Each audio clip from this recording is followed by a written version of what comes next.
تبارك الذي نزل الفرقان على عبده ليكون للعالمين نذيرا.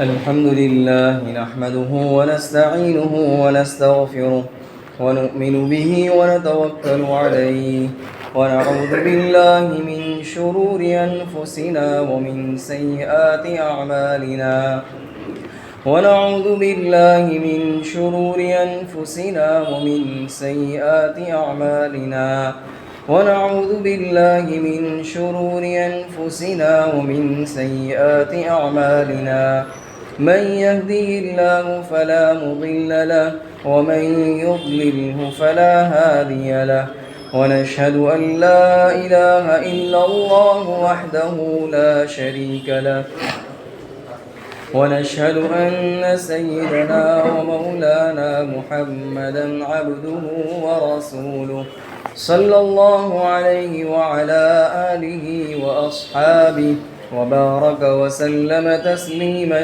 كثيرا كثيرا. أما بعد فأعوذ بالله من الشيطان الرجيم. بسم الله الرحمن الرحيم. ذلك نتلوه عليك من الآيات والذكر الحكيم. إن مثل عيسى عند الله كمثل آدم خلقه من تراب ثم قال له كن فيكون. الحق من ربك فلا تكن من الممترين. فمن حاجك فيه من بعد ما جاءك من العلم فقل تعالوا ندع أبناءنا وأبناءكم ونساءنا ونساءكم وأنفسنا وأنفسكم ثم نبتهل فنجعل لعنة الله على الكاذبين. صدق اللہ العظیم.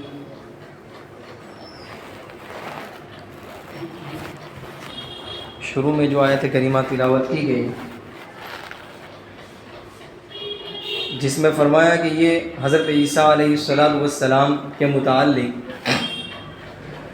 جو باتیں اوپر بتلائی گئی، بہت سی باتیں بتلائی حواریین کے سلسلے میں، آسمان پر اٹھائے جانے کے سلسلے میں. تو اللہ تعالیٰ نے فرمایا یہ جو ہم تمہیں پڑھ کر سنا رہے ہیں، آپ کو حضرت عیسیٰ کے متعلق جو باتیں بتلائی ہم پڑھ کر سنا رہے ہیں، من الآیات، یہ آیات الہیہ میں سے ہے، اللہ تعالیٰ کی نشانیوں میں سے ہے. اس سے پہلے اللہ نے فرمایا ذالک من انباء الغیب نوحیہا الیک، جیسا کہ حضرت زکریہ علیہ السلام کا ذکر آیا، اس سے پہلے حضرت مریم کا ذکر آیا، امرأۃ عمران کا ذکر آیا. تو اس سلسلے میں اللہ نے فرمایا کہ یہ غیب کی خبریں ہیں، یہ جس وقت واقعات ہو رہے تھے اس وقت آپ موجود نہیں تھے، تو یہ ہم تمہاری طرف وحی کر رہے ہیں، تمہیں بتلا رہے ہیں، غیب کی باتیں بتلا رہے ہیں. اس سے بتلانا یہ مقصود ہے آپ نبی کی نبوت کی تصدیق، کہ یہ جو چیزیں ہیں کہ جس وقت آپ موجود نہیں تھے اور آپ کو ساری چیزیں بتلائی جا رہی ہے، وہ یہ ساری چیزیں آپ کی نبوت کی نشانی میں سے ہے اور رسالت کی نشانیوں میں سے ہے اور آپ کی صداقت میں سے کہ آپ نبی ہیں اور رسول ہیں. گویا یہودیوں کو یہ بتلایا جا رہا ہے کہ تمہیں معلوم ہے کہ اس نبی نے کسی سے علم حاصل نہیں کیا، اس کا کوئی استاذ نہیں اور نہ کوئی کتاب پڑھی اور نہ کسی نے کوئی چیز بتلائی، اس کے باوجود یہ ساری چیزیں جو تمہیں بتلا رہا ہے یہ اس کی نبوت کی دلیل ہے کہ نبی ہے اور رسول ہے. گویا تم اسے نبی تسلیم کرو اور رسول مانو. ذالک نتلوہ علیک من الآیات، تو یہ جو ہم تمہیں پڑھ کر سنا رہے ہیں یہ آیات الہیہ میں سے، یہ آپ کی تصدیق کی علامت میں سے کہ آپ نبی اور رسول ہیں. والذکر الحکیم، اور اس میں واضح بیانات ہیں، جیسا کہ حضرت عیسیٰ علیہ السلام کے متعلق تفصیل سے بہت ساری چیزیں بتلائی اور آگے بھی بتلائی جائے گی. تو واضح بیان میں سے ہے اور حکیم، اور یہ جو قرآن کریم ہے یہ پر حکمت ہے، حکمت والا ہے.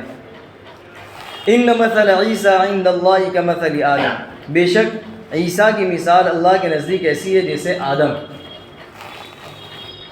اسباب التنزیل میں ہے اس کا شان نزول. کہ نجران کے نصارہ کا جو وفد حضرت نبی علیہ السلام کے پاس آیا تھا تو انہوں نے آپ سے یوں کہا کہ آپ ہمارے صاحب کو برا کہتے ہیں، یعنی حضرت عیسیٰ کو جس کو یہ مانتے تھے، تو آپ ہمارے صاحب کو برا کہتے ہیں۔ آپ نے فرمایا میں کیا برا کہہ رہا ہوں؟ کہنے لگے آپ انہیں اللہ کا رسول اور اللہ کا پیغمبر اور نبی مان رہے ہیں۔ تو آپ نے فرمایا بالکل وہ اللہ کے رسول ہیں، حضرت عیسیٰ نبی ہیں اور اللہ کا کلمہ ہے، کلمہ کن سے پیدا ہوا ہے، کلمہ ہے۔ تو وہ اس پر غصے ہو گئے، یعنی چونکہ وہ تو اللہ کا بیٹا، تین عقیدے ہیں، تین اس سلسلے میں گروہ ہیں، ایک تو حضرت عیسیٰ کو خدا مانتا ہے، یا حضرت عیسیٰ، دوسرا گروہ حضرت عیسیٰ کو اللہ کا بیٹا، اور تیسرا حضرت مریم کو بھی خدا مانتا ہے، ثالث ثلاثہ، تین میں کا ایک خدا۔ تو ان کا تو یہ عقیدہ تھا، تو وہ کہنے لگے آپ برا کہہ رہے ہیں، ان کو برا ہے، برا مطلب یہ کہ نبی کہنا بھی برا ہے۔ تو آپ نے فرمایا کہ نہیں، وہ تو رسول اور نبی ہیں۔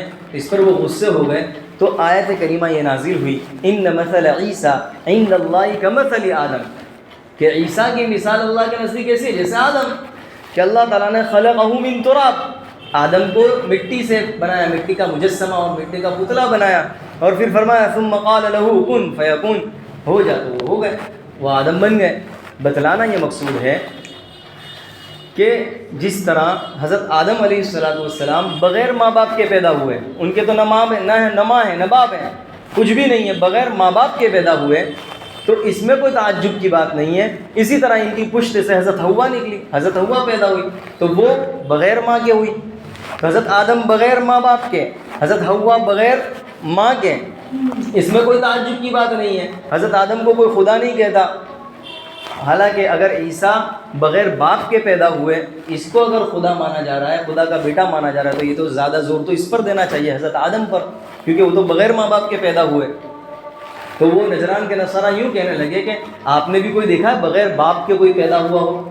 اس لیے یہ آیت کریمہ نازل ہوئی، یعنی بغیر باپ کے کوئی پیدا ہو ایسی اولاد بتلائی ہے، تو اس پر یہ آیت کریمہ نازل ہوئی، جس میں بتلایا تعجب کی بات جب اس میں نہیں ہے، جب تم اس کو مانتے ہو کہ حضرت آدم بغیر ماں باپ کے پیدا ہوئے اور ان کو خدا نہیں مانتے، حضرت عیسیٰ میں ماننے میں کیا حرج کی بات ہے، وہ بغیر باپ کے پیدا ہوئے۔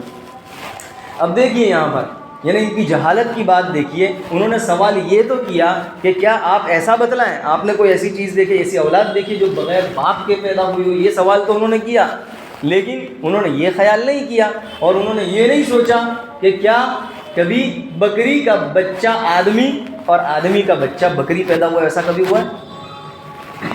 آدمی کا بچہ کبھی بکری پیدا ہے، یعنی جنس الگ الگ، وہ دونوں الگ الگ ہے، آدمی یعنی انسان کی جنس الگ ہے اور جانوروں کی جنس الگ ہے۔ ایسا کوئی دن نہیں ہوتا کہ انسان سے کوئی جانور پیدا ہوا ہے، جانور سے انسان پیدا ہوا، نہیں ہوتا۔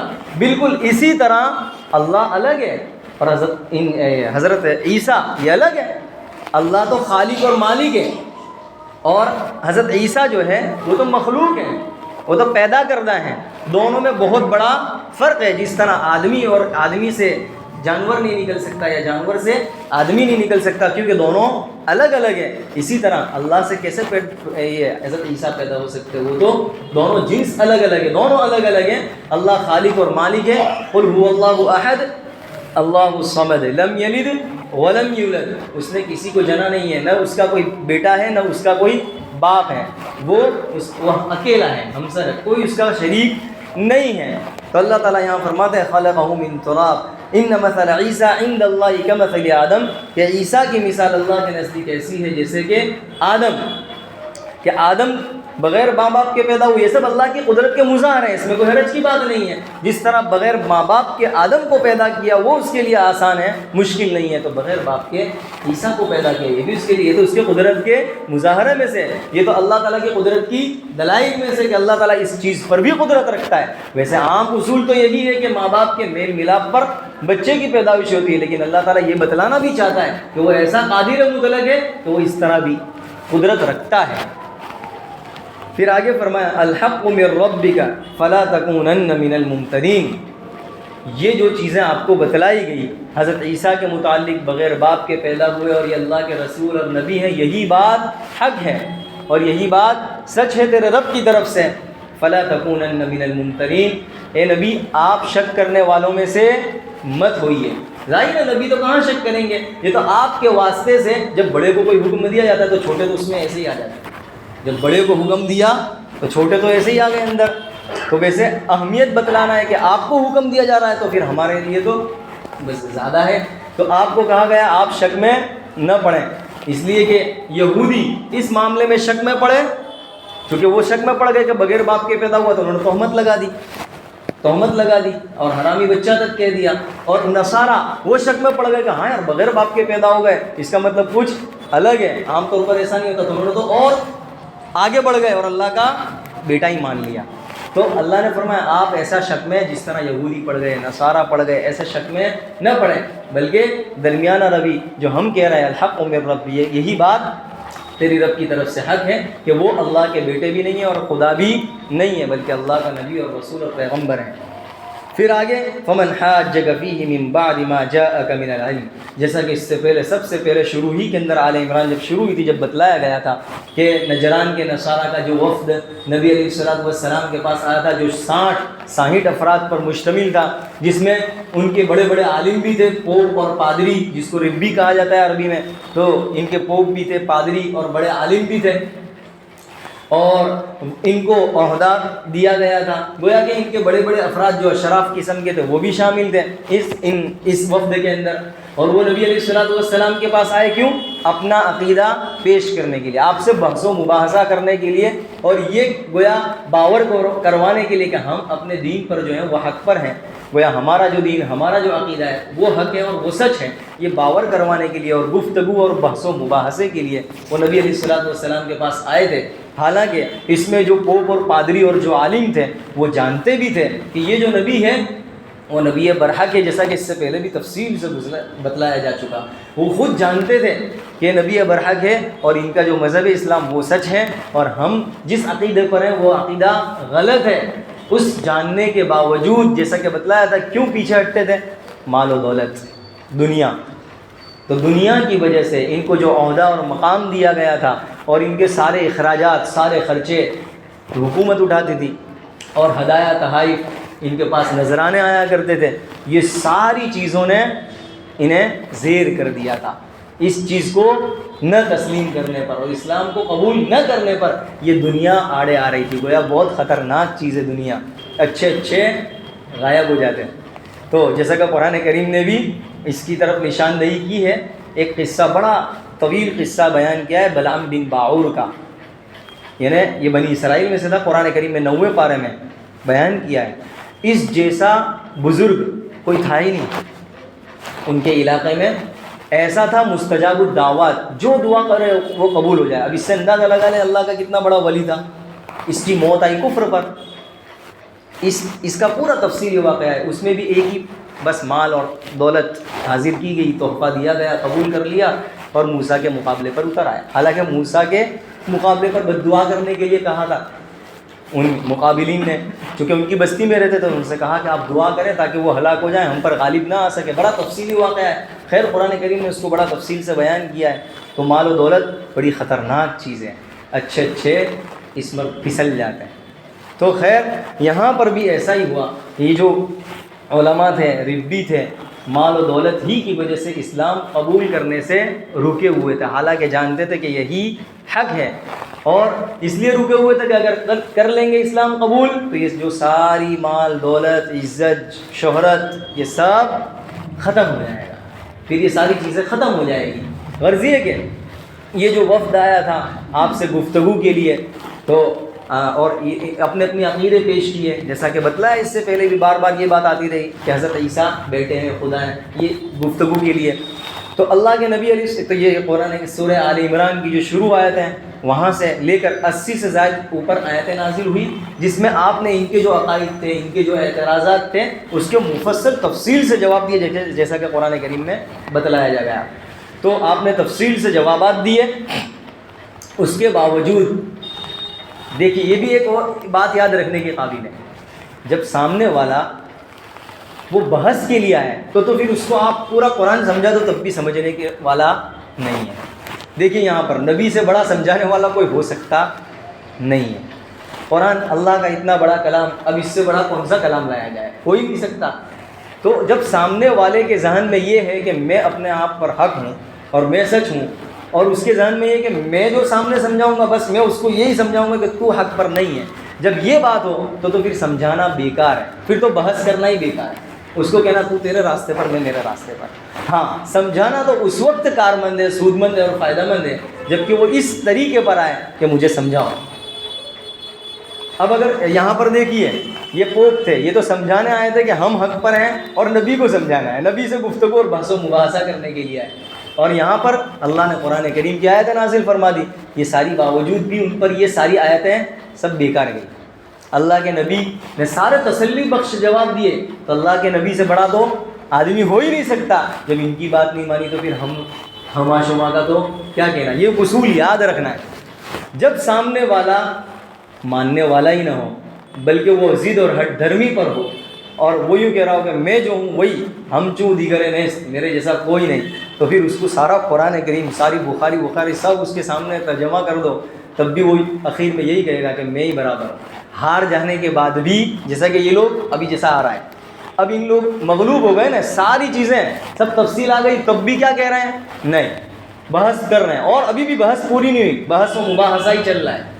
اب اس سے اندازہ لگا لیجیے ساری چیزیں آ گئی پھر بھی نہیں، ہم برابر ہیں۔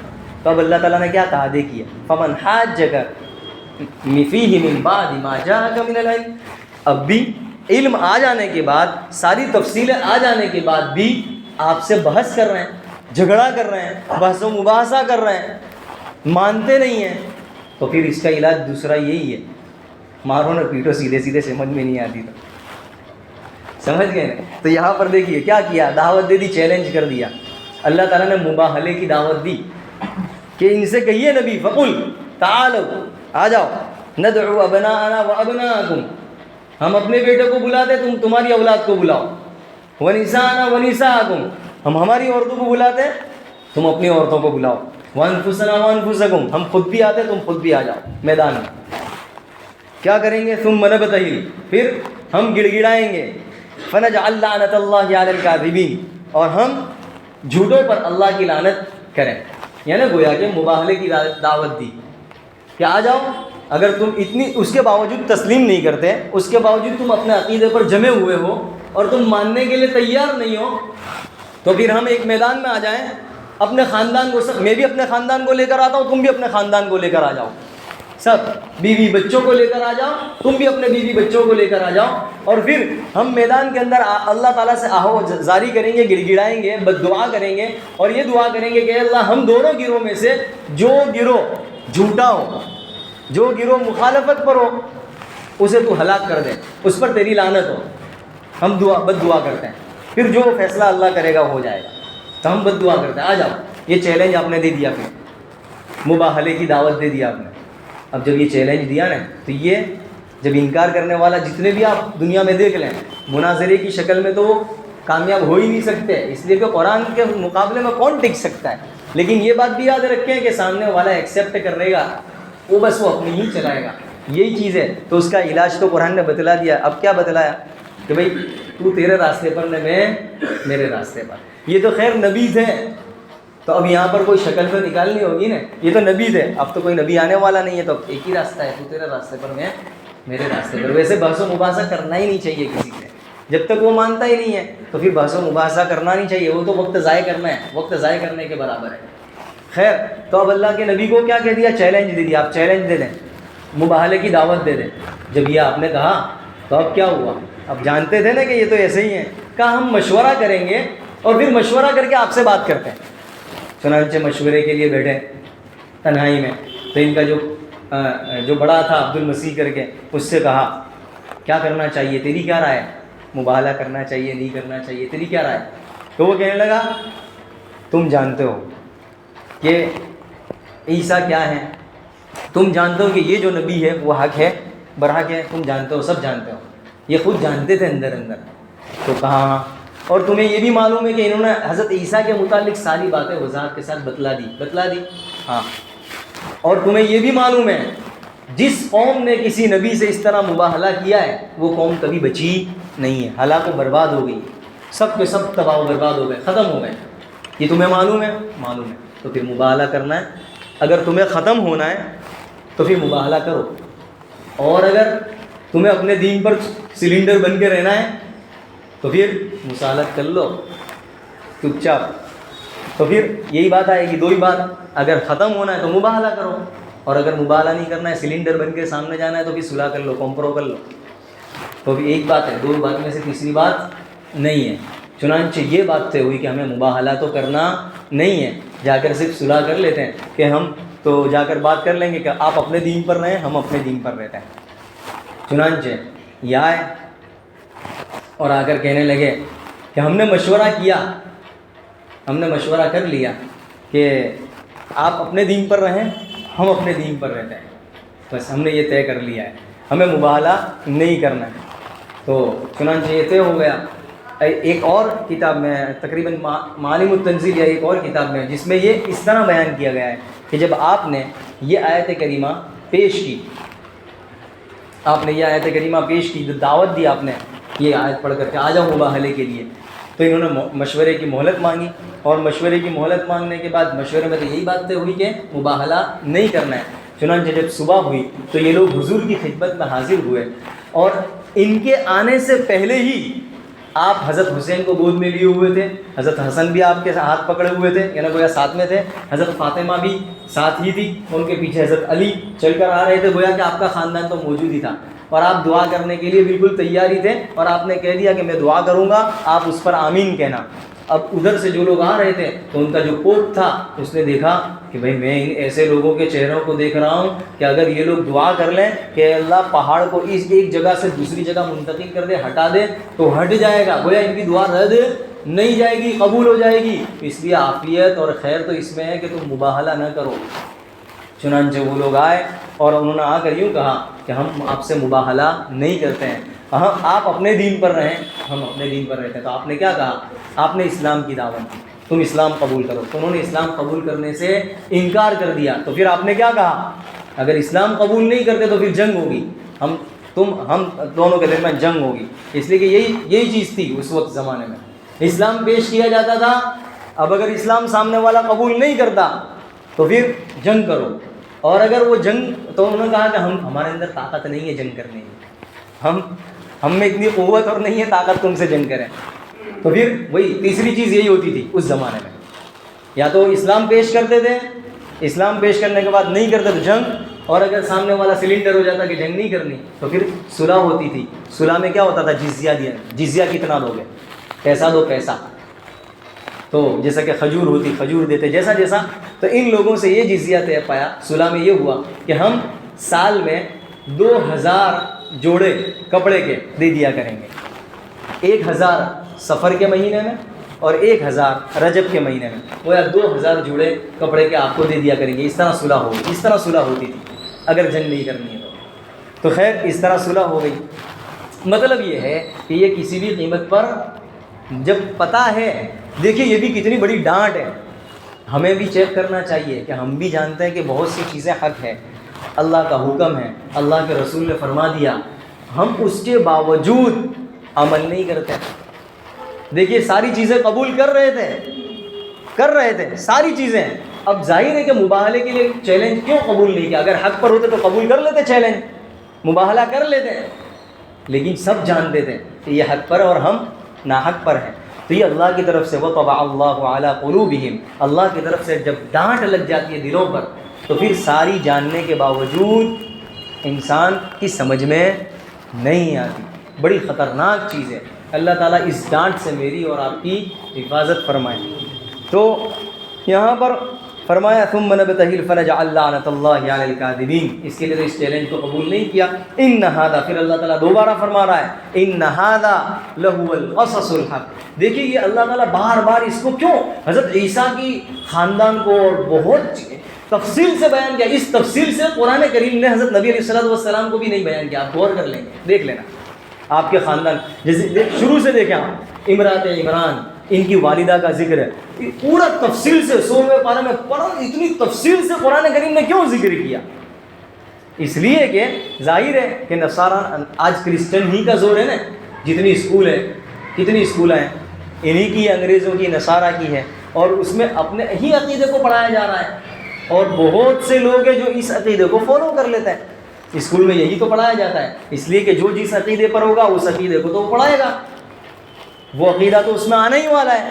تو آج بے شمار نوجوان جو دین سے وابستہ نہیں ہیں وہ یہی سوچ میں ہے کہ حضرت عیسیٰ تو ایسے ہیں، ان کا جو عقیدہ ہے وہ عقیدہ ہے، اور ان کے نزدیک جو نظریات ہیں وہ نظریات مان رہے ہیں، اس لیے کہ دین تو ہے نہیں، قرآن کریم تو جانتے نہیں ہیں اور نہ کسی سے سیکھا ہے، تو پھر جو اسکول میں سیکھا تھا اسی کو فالو کر لیا جا رہا ہے۔ اور بہت سے ایسے جو شک میں پڑے ہوئے ہیں۔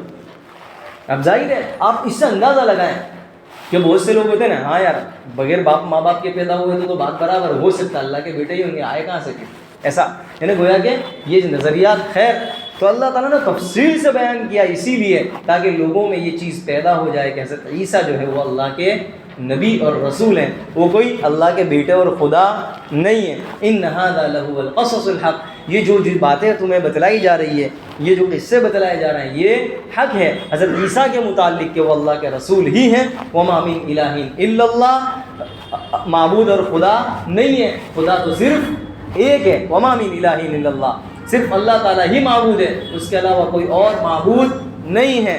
وَإِنَّ اللَّهَ لَهُوَ الْعَزِيزُ الْحَكِيمُ، اسے کوئی پارٹنر کی اور کوئی شریک کی ضرورت نہیں ہے کہ حکومت چلانے کے لیے تو ضرورت پڑتی ہے پارٹنر کی، جیسا کہ آج کل ایسا ہی ہوتا ہے، ایک کافی نہیں ہے تو اس کی مدد کے لیے 4-5 لگے ہوئے ہیں، امریکہ لگ گیا، برطانیہ لگ گیا، سب لگ گئے، ایک سے نہیں بنتا تو 5-6 لگ گئے اور دوسرے ممالک لگ گئے، تو حکومت چلانے کے لیے یا دشمن سے نمٹنے کے لیے ضرورت پڑتی ہے دوسروں کی۔ تو اللہ تعالیٰ کہہ رہا ہے میں خود حاکم، اکیلا حاکم، مجھے اپنی حکومت اور کائنات چلانے کے لیے کسی پارٹنر کی ضرورت نہیں ہے۔ وَإِنَّ اللَّهَ لَهُوَ الْعَزِيزُ، وہ بڑا زبردست ہے، اسے کسی اور کی ضرورت نہیں ہے، وہ اکیلا ہی نمٹنے کے لیے، مقابلے کے لیے اور گرفت کے لیے، پکڑ کے لیے اور اپنے نہ ماننے والوں کو سزا دینے کے لیے وہ اکیلا ہی کافی ہے، زبردست ہے اور حکیم، حکمت والا بھی ہے۔ بتلا دیا، یعنی کتنے لوگ یوں سمجھتے ہیں نافرمان اور ظلم کرنے والے، بے انتہا ظلم کرنے والے، فرعونیت پر اترنے والے شداد اور نمرود جیسے لوگ یوں سمجھتے ہیں کہ ہم کر رہے ہیں، ہمیں کوئی پکڑنے والا نہیں ہے، اور جب پکڑ نہیں آتی تو وہ اور غرور میں مبتلا ہو جاتے ہیں کہ دیکھا اتنے سالوں سے ہم ظلم کر رہے ہیں لیکن ہمیں کوئی پکڑنے والا نہیں ہے۔ تو اللہ تعالیٰ کہہ رہا ہے حکیم، ہم بڑے حکمت والے ہیں۔ ایسا نہیں کہ آج گناہ کیا اور فوراً پکڑ کر لی، کل کیا اور فوراً پکڑ کر لی، 10 کو خون بہا دیا اور فوراً پکڑ کر لی، ایسے نہیں ہے، حکمت والے ہیں۔ حکمت سے دھیرے دھیرے دھیرے دھیرے شکنجے میں لیتے ہیں، مہلت دیتے ہیں، مہلت دینے کے بعد جب مہلت ختم ہو جاتی ہے، جب چھوٹ ختم ہو جاتی ہے، وَأُمْلِي لَهُمْ إِنَّ كَيْدِي مَتِينٌ، پہلے ڈھیل دیتے ہیں، خوب ڈھیل دیتے ہیں، وہ یوں سمجھو فرقی کی طرح، 1000 وار فرقی، یہ پتنگ جاتا ہے جاتا ہے جاتا ہے جاتا ہے اور اتنی فرقی، تو یہ فرقی کہاں تک کی، دوری کہاں تک کی، جہاں تک ختم ہو جائے گی تو پھر کیا کرے گا۔ تو بس ایسے ہی ہے، اللہ تعالیٰ بھی کہہ رہا ہے ہم مہلت دے رہے ہیں، مہلت دے رہے ہیں، مہلت دے رہے ہیں، پھر جب وقت آئے گا تو پھر پکڑ لیں گے۔ اب جب پکڑ لیں گے تو پھر یہ ادھر دیکھے گا تو ادھر بھی اپنی زبان میں ٹکلی پڑے گی، چاروں طرف سے پھر گھیر لیا جائے گا، پھر چاروں طرف سے اس کے لیے نکلنے کا راستہ، پھر پلان بنائے گا، پلان اس کے خلاف ہو جائیں گے، یہ جو کچھ کرے گا۔ اب چونکہ اللہ کی پکڑ آئی ہے، اب اللہ کی پکڑ آئی ہے تو پھر ابابیل چھوٹے چھوٹے نہتوں کے ذریعے مارا جائے گا، اتنے کنکریوں کے ذریعے بھی مارا جائے گا، جیسے کہ ابرہا کا قصہ، بیت اللہ کو ڈھانے کے لیے آئے تھے، تو بیت اللہ کو ڈھانے کے لیے آیا تھا تو کیا بڑے بڑے لوگوں نے فوج کو تباہ کیا۔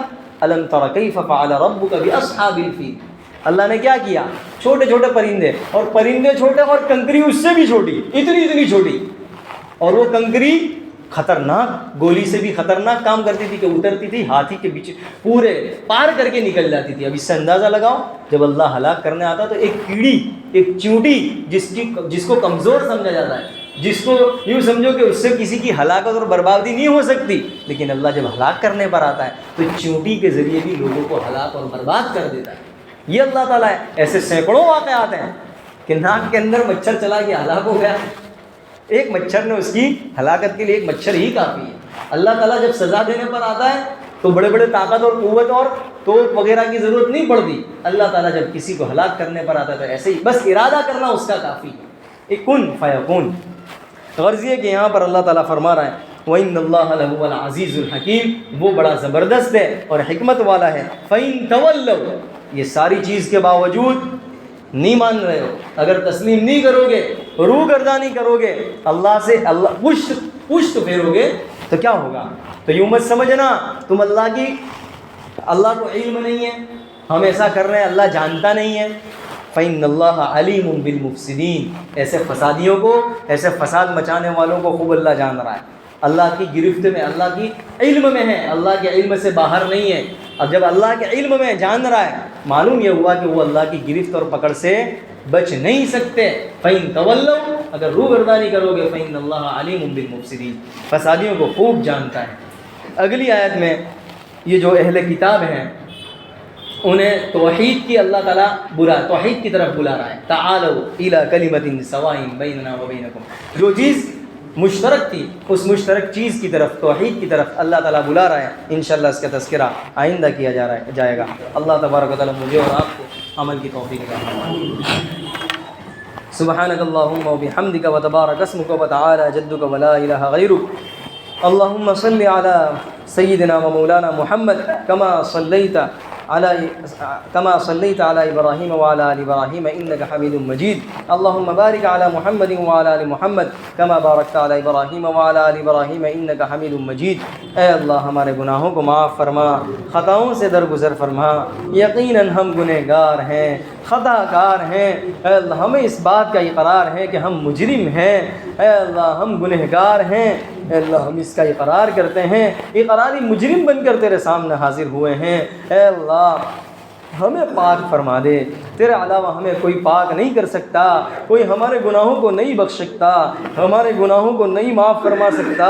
اے اللہ ہمیں کوئی میل سے، اے اللہ میل سے، گندگی سے تیرے علاوہ کوئی پاک نہیں کر سکتا۔ اے اللہ بچے کو جس طرح اس کی ماں نہلا دھولا کر پاک صاف کرتی ہے، اے اللہ تو 99 ماؤں سے زیادہ اے اللہ 70 ماؤں سے زیادہ رحیم ہے، اے اللہ کریم ہے۔ اے اللہ تو ہمیں بھی اس ماں کی طرح جو ماں اپنے بچے کو پاک اور صاف کرتی ہے، ہمیں بھی پاک اور صاف فرما دے۔ اے اللہ ایک ماں اپنے بچے کو اے اللہ ذلیل اور خوار ہوتا ہوا نہیں دیکھ سکتی، آگ میں جلتا ہوا نہیں دیکھ سکتی۔ اے اللہ تو بھی 70 ماؤں سے زیادہ رحیم ہے۔ اے اللہ تو اپنے بندوں کو کیسے آگ میں ڈالے گا؟ تو نے خود فرمایا ما یفعل اللہ بعذابکم ان شکرتم وآمنتم، اگر تم ایمان لے آؤ، شکر گزار بن جاؤ تو تمہیں عذاب دینے کے لیے نہیں پیدا کیا۔ اے اللہ تو ہمیں بھی معاف فرما دے، اے اللہ ہمیں بھی معاف فرما دے، اے اللہ ہمیں اپنے سے قریب کر لے، اپنی محبت عطا فرما دے، اپنی محبت عطا فرما۔ اے اللہ اپنی رحمت سے ہمیں ڈھانپ لے۔ اے اللہ بنی اسرائیل کا ایک بندہ، اے اللہ جس نے پوری زندگی بدکاری کی تھی، نافرمانی کی تھی، اے اللہ لوگوں نے اسے اس علاقے سے نکال دیا تھا۔ جب وہ تنہا ہو گیا، جب وہ اکیلا ہو گیا، جب اس کے پاس کوئی رشتہ دار، کوئی خاندان والا، کوئی انسیت اور کوئی مانوس کرنے والا کوئی نہیں تھا، جب وہ بیمار ہو گیا، اے اللہ وہ جب بیمار ہو گیا، اس نے دیکھا کہ اب میرے پاس کوئی نہیں، اس کا دل ٹوٹ چکا تھا، کوئی اس کا سہارا نہیں تھا۔ اس نے تیری طرف التجا کی، اس نے تیری طرف توجہ کی اور تجھ سے آہوزاری کی، تجھ سے اے اللہ لو لگائی اور تجھ سے معافی مانگی۔ تو اے اللہ تیری رحمت بھی جوش میں آ گئی کہ تو نے حضرت موسیٰ سے کہہ دیا کہ تم بھی اس کی جنازے کی نماز پڑھاؤ، وہ میرا ولی ہے، اور جو بھی اس کی نماز جنازہ میں شریک ہوگا اس کی مغفرت ہو جائے گی۔ اے اللہ تو ایسا رب ہے، ایسا کریم رب ہے کہ جس نے اتنی نافرمانی کی زندگی نافرمانی میں گزار دی، لیکن اخیر موت کے وقت جب وہ تیری طرف متوجہ ہوا تو اے اللہ تو نے اسے اپنا ولی بنا لیا، اے اللہ تو نے اپنا قریب کر لیا۔ اے اللہ ہم بھی تجھ سے التجا کرتے ہیں، تو بھی ہمیں اپنے سے قریب کر لے۔ ہم بھی بڑے نافرمان ہیں، ہم بھی بڑے اے اللہ نفس و شیطان کے دھوکے میں اے اللہ دھوکے میں نافرمانی کر بیٹھتے ہیں۔ اے اللہ اپنے سے قریب کر لے، اپنا بندہ بنا لے، اے اللہ اپنا بندہ بنا لے۔ اے اللہ اپنی محبت ہمیں عطا فرما دے، اپنی معرفت عطا فرما دے، اپنی پہچان عطا فرما دے۔ اے اللہ تو اے اللہ اپنی مرضیات پر چلا کر نامرضیات سے پوری حفاظت فرما۔ اے اللہ تمام مسلمانوں کو اے اللہ تمام مسلمانوں کی حفاظت فرما، ایمان کی، عزت کی، اے اللہ ابرو کی، جاہ کی، اے اللہ کاروبار کی، کھیتی باڑی کی، ہر چیز کی پوری حفاظت فرما۔ غزہ کے مسلمانوں کی حفاظت فرما، فلسطین کے مسلمانوں کی حفاظت فرما۔ اے اللہ 2 مہینے کے قریب بلکہ 2 مہینے سے زیادہ ہو چکے ہیں۔ اے اللہ وہاں کے حالات سے تو بخوبی واقف ہے۔ اے اللہ یہ جو کچھ بھی ہو رہا ہے تیری نظروں سے کچھ اوجھل نہیں ہے، تیری نظر ہونے والی آنکھ خوب دیکھ رہی ہے۔ اے اللہ خوب خون بہایا جا رہا ہے، معصوم بچوں کا خون بہایا جا رہا ہے، اے اللہ عورتوں کے خون بہے جا رہے ہیں، اے اللہ اے اللہ اے اللہ یہ سب تیری نظروں سے غائب نہیں ہے، اے اللہ یہ سب تیری نظروں کے سامنے ہیں، اور اللہ جو کچھ ہو رہا ہے تیرے ارادے کے بغیر کچھ نہیں ہوتا، تیری مشیت کے بغیر کچھ نہیں ہوتا، اے اللہ تیرے کیا ارادے ہیں ہم اس سے واقف نہیں ہیں، تو جو کچھ کرتا ہے اے اللہ تو حکیم ہے، تو حکمت والا ہے، اے اللہ تو اے اللہ ان کی حفاظت فرما، اے اللہ بچوں کی حفاظت فرما، عورتوں کی حفاظت فرما، اے اللہ بوڑھوں کی حفاظت فرما، نوجوانوں کی حفاظت فرما، مجاہدین کی حفاظت فرما، اے اللہ کھانے پینے کے لیے کچھ نہیں ہے، اے اللہ پورا ویران کر دیا گیا ہے،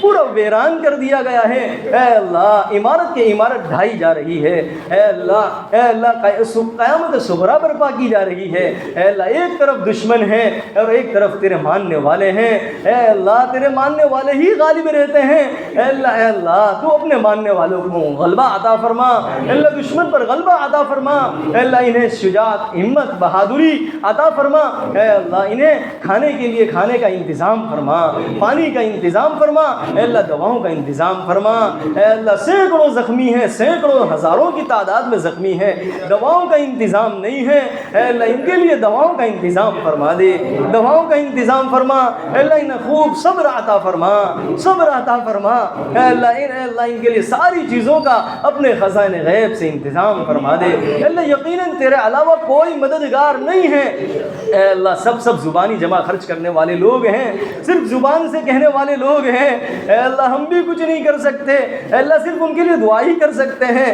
اور اے اللہ ہم اس کے علاوہ ہم بھی کچھ نہیں کر سکتے، اے اللہ تو نہتے مسلمانوں کی خوب حفاظت فرما، اے اللہ حفاظت فرما، اے اللہ ان کی حفاظت فرما، انہیں اے اللہ ثابت قدمی عطا فرما، اے اللہ ثابت قدمی عطا فرما، اے اللہ ان کی صبح شام کیسی گزر رہی ہے اے اللہ تو خوب جانتا ہے، ہم تو اس کا اندازہ نہیں لگا سکتے، اے اللہ ان کی جو حالت ان پر طاری ہے اے اللہ ہم اس کا اندازہ نہیں لگا سکتے، جس پر حالت طاری ہو وہ بخوبی اندازہ لگا سکتا ہے کہ اس پر کیا گزر رہی ہے، اے اللہ جس کے بچے جا رہے ہیں اس کی ماں کو پر کیا گزر رہی ہوگی، اے اللہ جس کی شوہر جا رہے ہیں اس کی بیوی پر کیا گزر رہی ہوگی، ماں باپ پر کیا گزر رہی ہے، اے اللہ جس کا گھر پورا جو پورا ویران ہو چکا اس پر کیا گزر رہی ہے، اے اللہ جس کے پاس کھانے پینے کوئی چیز کا سامان نہیں، اے اللہ ایسے حالات میں وہ زندگی گزار رہے ہیں، اے اللہ ان کی خوب نصرت فرما، خوب مدد نصرت فرما، اے اللہ تیری مدد کے منتظر ہیں، اے اللہ تیری مدد کے منتظر ہیں، اے اللہ وہ تیری ماننے والے لوگ ہیں،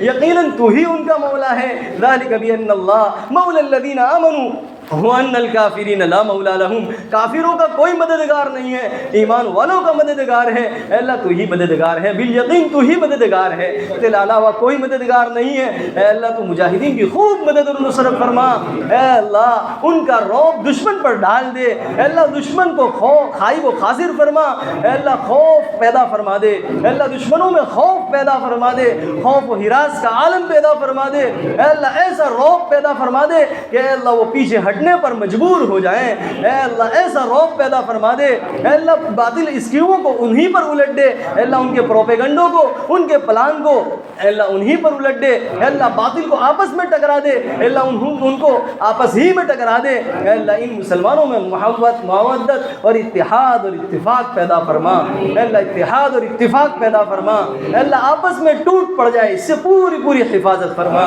اے اللہ دشمن میں ٹوٹ پیدا فرما دے، اے اللہ ناچاکی اور اتفاقیاں پیدا فرما دے، اے اللہ خائب و خاسر اور ذلیل و خوار فرما، تباہ و برباد فرما دے، اے اللہ ان کی اسکیموں کو انہی پر الٹ دے، اے اللہ جو کچھ مانگا عطا فرما، جو مانگنے سے رہ گیا اپنے شان عطا فرما، اے اللہ آج تک تجھ سے مانگ کر کبھی محروم نہیں ہوئے، آج بھی اور آئندہ بھی کبھی محروم نہ فرما، ربنا جئنا تائبین ولا تردنا خائبین، لا ربنا تقبل منا إنك أنت السميع العليم وتب علينا إنك أنت التواب الرحيم، وصلى الله على النبي الكريم، سبحان ربك رب العزة عما يصفون وسلام على المرسلين والحمد لله رب العالمين برحمتك يا أرحم الراحمين.